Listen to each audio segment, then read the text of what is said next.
Yeah, Sheikh, I have asked this question you, but I think I was not describing it properly. Sheikh, when I do istinja, so when I came out of bathroom, I see some drops coming out from my private part, and I'm seeing it. It means it's certain.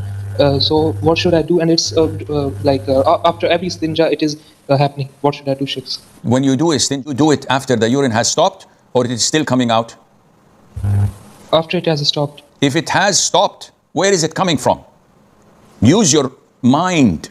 If you're sitting, you urinated, there is no urine coming, you're waiting, there's nothing coming naturally, you have to overwhelm your private part with water, so it's completely wet, which means even if urine comes out, you cannot be able to differentiate because the whole area is damp and wet.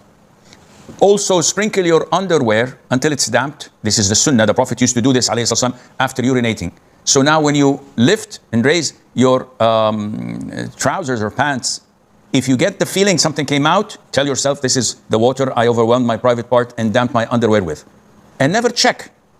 If you go and squeeze your private part or do something like that, it will have something that would come out. Because urine in the private part is like the milk in the suckling woman's breast. If you squeeze it, it comes out. If you leave it, it stays in. So you must not check after you've urinated and did istinja. But Sheikh, I have to check because I have this feeling. That's your problem. Live with it. If you're going to check, you're going to be in this vicious circle and shaitan is going to be on top of your head and shoulders, controlling you and messing up with your life forever.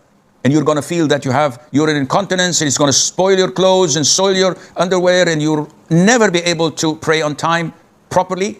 This is because you opened the door for shaitan. It will make you eventually leave salat and leave Islam. I do this for a living.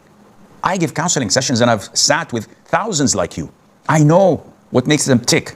And this is why we have counseling sessions. And this is why I have knowledge on how shaitan is messing up with your head. At the end of the day, it's your choice.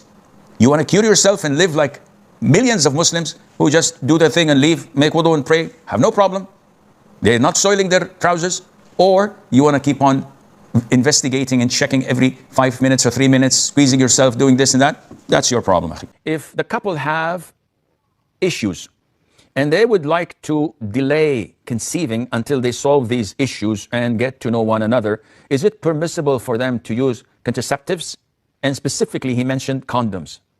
The answer is, if it's something that is like a couple of months, few months, it's permissible, though not recommended. Get it over with and begin to form a family.